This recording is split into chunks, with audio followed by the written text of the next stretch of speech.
everyone. Welcome to the Fangirl Forum. Put on your comfiest merch, grab a drink, and relax as we dive into the fangirl world.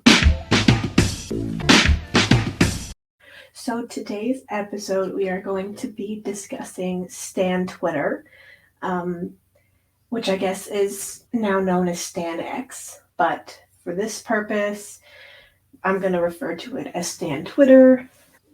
To start it off, for people who don't know, so I have my iPad down here with some definitions and such, but for people who don't know, Stan defined is basically just fans who are highly engaged and supportive of their favorite celebrities. So there is a Stan culture side of Twitter, but Stan Twitter is basically just a community of really supportive and engaged fans. So Stan Twitter is a part of Twitter that people post their opinions on music, celebrities, TV shows, actors, whatever it may be. And for a lot of people, it's a place for them to find people who like what they like. I first got a Stan Twitter account. I first created it in 2012, which means I was 11 at the time of the year. And I've had it ever since. It's gone through several different stages. In the beginning, it was very much a One Direction only zone. And then it became One Direction and 5 Seconds of Summer. Now it's Niall and Harry and 5 Seconds of Summer with a hint of Why Don't We. This is the merch that I have on today. It's Why Don't We merch. Stan Twitter is something that needs to be talked about on its own because it is a very big space for fangirls. While it can bring a sense of belonging, there is also a lot of negativity on Stan Twitter. And I think that just needs to be brought to the surface. On Stan Twitter, people really don't know when to stop.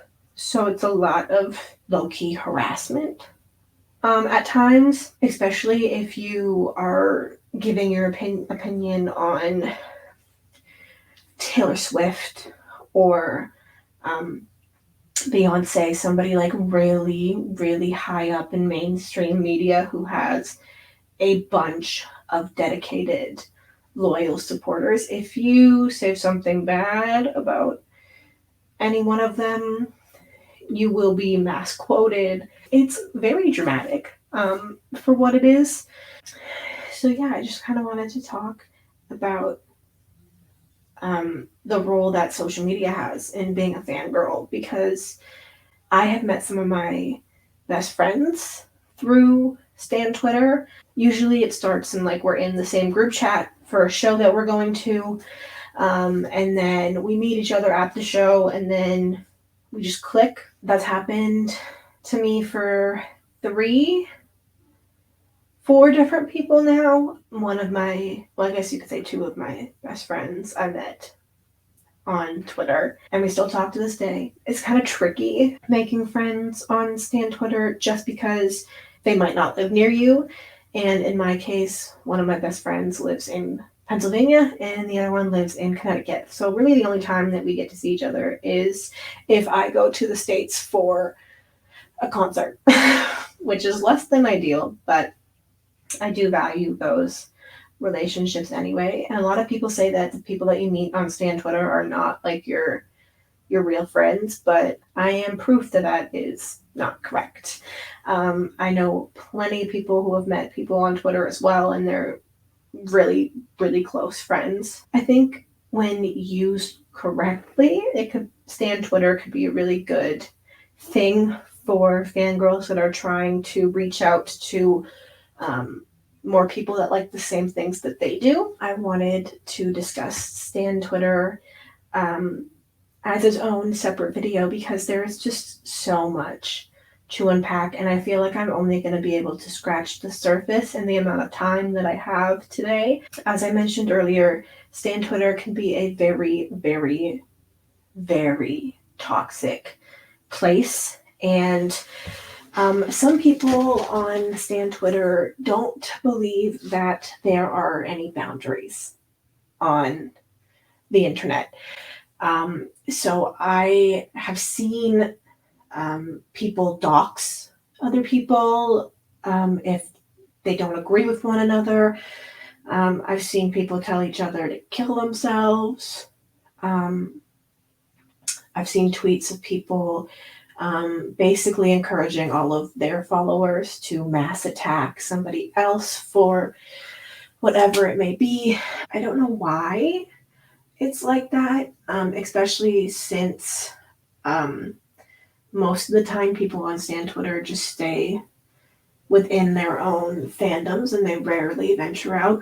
Obviously, there are going to be those troll accounts that just go to start trouble. And I think that people on Stan Twitter are very passionate in the fan base that they're in. And while that's wonderful and great and good for them, I also think it gets lost sometimes on people that it is not okay under any circumstance to threaten anybody or leak their full address and phone number. It's just, it's a really sticky gray area, because I know for me personally, I have been involved in some arguments on Stan Twitter. Not ones that I've started, but I've somehow been roped into. Um, and I know for me personally, it gives me the most anxiety probably humanly possible. And it's an app. Like, it should not be bringing that much stress and emotional turmoil, but it does sometimes. I think it's important to recognize, as somebody who has been a part of Stan Twitter, that it is not always sunshine and rainbows, and people can be very vicious and mean on the internet, especially when they think that what they're saying is okay because it's defending their favorite musician, actor, TV show, whatever it may be. I think as somebody who was on Stan Twitter before the pandemic, and was on it during it, I'm still on it, I think that there was a clear shift in Stan Twitter once the pandemic hit in 2020, because more people were joining to try to get some form of connection with people who they know likes the same things that they do. And with that being said, I think quarantine and COVID created a very hostile new section of Stan Twitter. Before COVID, I had never had any issues on Stan Twitter. If people didn't agree with anything, it was just like a block and move on type of thing. And then during and after, that's when it became so much worse. The littlest things like set off a fire during COVID on Stan Twitter. It's a very different atmosphere than it was when I first joined. That being said, I joined in 2012 because I wanted to make a One Direction fan account. I don't know if I wanted to do that. I don't know if that was the intention. I knew they tweeted and I wanted to see One Direction's tweets. All I remember during One Direction's time on Twitter and my fan account in that era was everyone was just trying to get follows from One Direction. Like, that was really it. But I don't remember there ever being doxing and harassment and straight up bullying. And I guess that also just proves how the internet has changed over time, which is wild. It's wild to think about how much Stan Twitter has changed in 10 years, and how much it's still going to change. I think Stan Twitter, especially like 2017 on, really changed the music landscape. I know that for Niall, I'm most involved in his fandom, but fan accounts would continuously do streaming parties when a new project of his came out. Um, and that does wonders for an artist's streams, to have a very good chunk of their fans streaming at the same time. And normally it's to put in the work to try to get them a number one. Um, and I know the streaming parties during COVID, specifically for Niall, his album came out March 13th, 2020. His album Heartbreak Weather, and that was the day that the world shut down. So he couldn't really do any in-person like promo, and he kind of gave up on it. And a lot of fan accounts came together to stream it and try and boost it up as much as possible with just fan engagement. And that is the beautiful side of Twitter, because all of the negativity aside, for the most part, everyone's end goal is to see their favorite artist, actor succeed. That is the end goal, is to support them and see them hit milestones that they want to hit. I think it's also important, when talking about Stan Twitter, to recognize the importance that it has as like an agent of public relations. The support of a dedicated online presence means more than just good exposure. That can elevate streaming and music video numbers, engagements, followers, whatever it may be. Stan Twitter users honestly push views and streams in a way that I don't think people really realize. I know that there's a lot of people that have found their favorite artists, because of the fact that somebody posted on Twitter a new song or posted a funny moment that their favorite artist did on TikTok and it blew up. People are finding new artists in so many different ways, and Stan Twitter is a very vital part of that. That being said, Stan Twitter is a double-edged sword, because when people aren't engaging with their favorite artists and trying to promote their new music, they turn and shift their focus into fighting other people. And it's especially true if the artist isn't releasing anything or isn't touring. When artists go into their little hiatus, if you will, to rejuvenate and make more music before they tour again, a lot of the time that is when fans start shifting focus and going more down the negative route, because they have nothing better to do.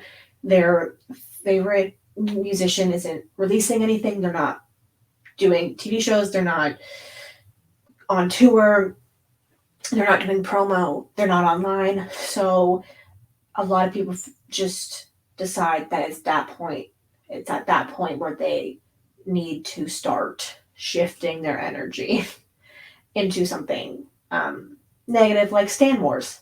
Normally, for the most part, when an artist is touring and releasing music and doing promo and doing talk shows and blah, blah, blah, people won't attack each other at that point, unless somebody from like outside the fandom is like, oh, this sucks. Then it's like, oh my God, the end of the world. If the artist is up and moving and interacting with fans and active online and doing all of that fun stuff, normally it's not that bad. That's not a bad time to be on Stan Twitter. So I think, as I said, Stan Twitter is a double-edged sword.